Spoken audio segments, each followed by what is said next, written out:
I teach 3 courses at Phillips Seminary. I teach evangelism, this course.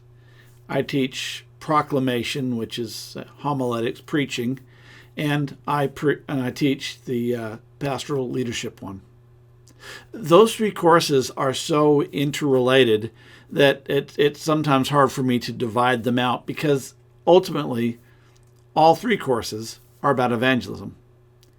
Sharing faith for me is the crux, the cornerstone, the whole purpose of the church, and I'm totally sold out to it. And I spend a lot of my time trying to help other pastors and church leaders see how critical it is to the church. You know, once upon a time, we depended on biology. We would have kids, we would raise them in the church, they'd stay in church, they would have kids, they would come to church, be raised in church, they would stay in church, and the church really, it grew slowly. We weren't doing evangelism really very good 100 years ago, let alone now. So it was really, we depended on biology to grow the church.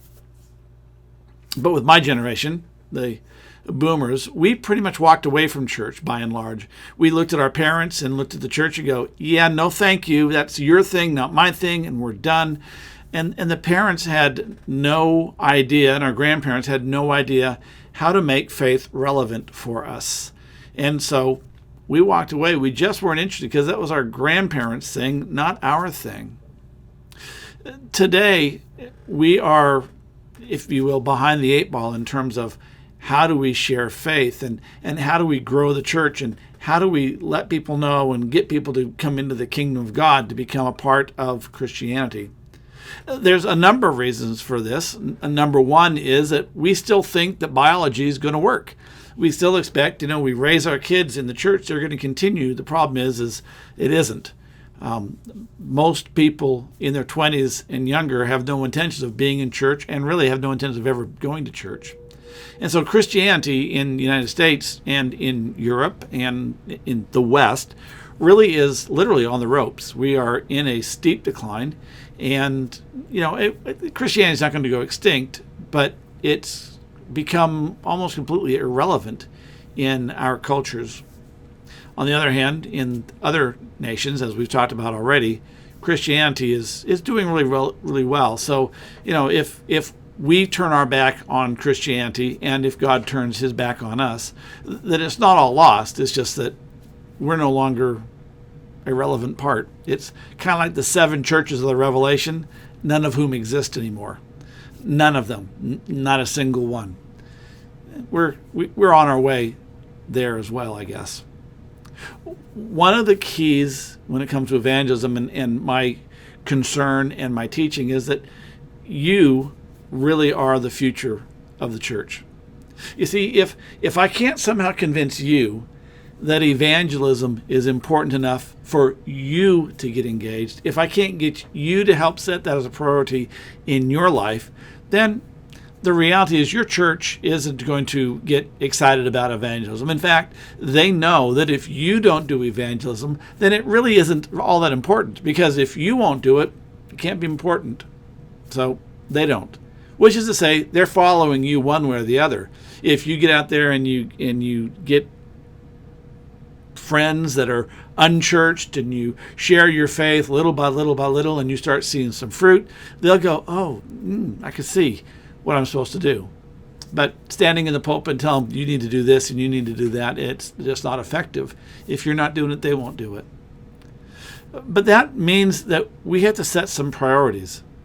Now, I've heard and continue to hear in all my classes that, well, COVID has changed everything, and when things go back to normal, well, there's 2 things. And number one is things aren't ever going to go back to normal. There's a new normal. And unfortunately, most health officials say that pandemic is probably going to be a new normal, that we're going to see this come and go, and perhaps, that the days of large group gatherings are waning. But here's the deal is most church pastors back before COVID weren't making any efforts at evangelism then. And now that we're in COVID, most pastors go, yeah, well, I can't.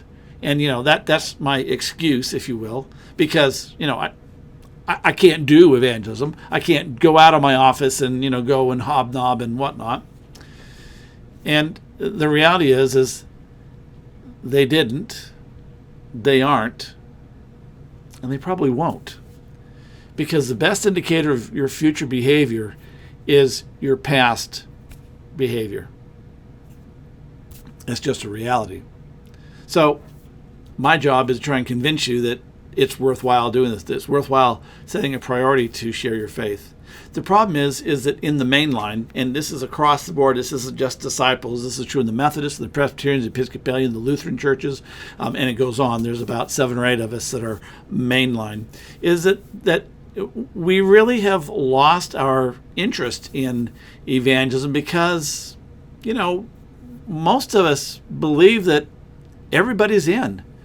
That those who are Jewish, they're the beloved nation. They're the chosen people of God. They're in, and the Islam, they're very, very, very committed, and those that are, and there's a lot that are, and they're very committed. They pray 5 times a day, and surely God will embrace those.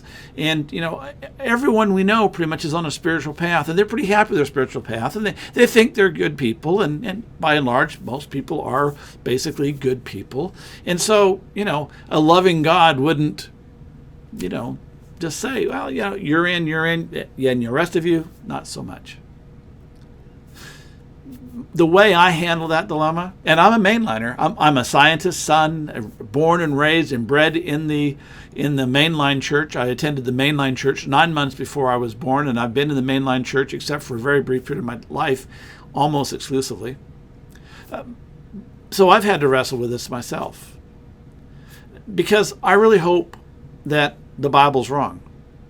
I really hope when Jesus says, I am the way, the truth, the life, and I am the only way to the Father, and he says similar kinds of things, believe in me and whatnot. He says that repeatedly, and the early church, of course, believed that as well. There's only one name by which you could be saved, and so on and so forth. I hope that that's all wrong. I hope it's just a figment of the church's imagination, and that they said, well, we're trying to promulgate Christianity, so we're going to make it exclusive. The problem is, and this is where I come down, this is a philosophical, theological piece, is I hope that I'm wrong. I hope everybody's in, but the problem is, what happens if I'm wrong? Or, if you will, what happens if I'm right? What happens if the Bible means what it says? What happens if Jesus meant what he said? Never mind that we can reason away all that. What if Jesus actually said those words? What if? And if that's the case, if Jesus actually meant what he said, then it's mandated that Christians, people who claim to follow Jesus, that they get busy with evangelism, the Great Commission. Go ye and make disciples. Go ye and share the gospel. You'll be my witnesses, and so on and so forth. Because if he's right, if that's right, then eternity hangs in the balance for pretty much everyone. Now, don't get me wrong. I really do hope that that's wrong. I hope that I'm wrong, because I, as a Christian, the way I interpret my theology is that I look at that and go, well, that's the Bible that we go by. We claim that as our authority, and I turn to that, and I believe that the writers, the gospel writers, authentically captured as best they could what Jesus had to say. The reality is there's no other writings that refute that at all. That was pretty much, yeah, that's what he said. And so I believe that, perhaps I need to represent that, and that align my life as if that's the truth. And if that's the truth, of course, evangelism for me is very important, because people's eternities hang in the balance. But I hope I'm wrong. I hope everybody gets in. But let's pretend for a minute that I am wrong, and that everyone does get in. If I've devoted my life to, as a teacher, as a preacher, as a communicator, as a writer, as someone who takes this seriously, sometimes people might think too seriously. If I've done that and I'm wrong, then the worst I've done is help people live full and abundant lives. I've given them an opportunity to follow Jesus, who makes all sorts of promises, and God is love, and Jesus is love. The Holy Spirit has an incredible amount of power that are bestowed upon us so that we can live good, full, and abundant lives. That's all I'm guilty of, is helping people to live faithful lives, better lives, those who are true adherents to Christianity. Yes, there's a whole lot of Christians who don't live that way. I get it. But that's not what Jesus had in mind, and that's at least on the teachings, and that's not what I suggest. So if I'm wrong and everyone gets to go, then the only thing I'm guilty of, and the only thing I'm deluded, is that I encourage people to live this more austere or more loving or more joyful or more peaceful, more focused life. But what if I'm right? What if Jesus meant what he said? What if the scriptures mean what they say? And what if I align my life along those lines? What then? If I say, well, everyone's in, and so therefore I don't need to be busy about evangelism. I don't need to be busy about discipleship. It's not that critical. And what if it was critical? And so I choose to align my life and to align my teachings and to spend an incredible number of hours every year devoting myself in 3 different classes and working in the church and working as a church consultant and as the editor of Net Results magazine, which is the nation's oldest, longest running, if you will, Evangelism and Church Growth magazine. I've aligned myself with that because I believe that maybe I'm right. I hope I'm wrong, but maybe I'm right. And if I am, then this is important stuff. It's a philosophy, if you will. It's a theology.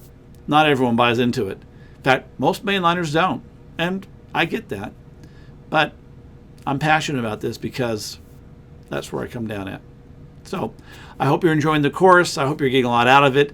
Whether we are in total agreement or not, I hope that we'll walk away from this course with some ideas on how you can work in your church and work with those who are outside your church, and that you can bring love, joy, peace, patience, kindness, goodness, faithfulness, gentleness, and self-control to those in your community and beyond.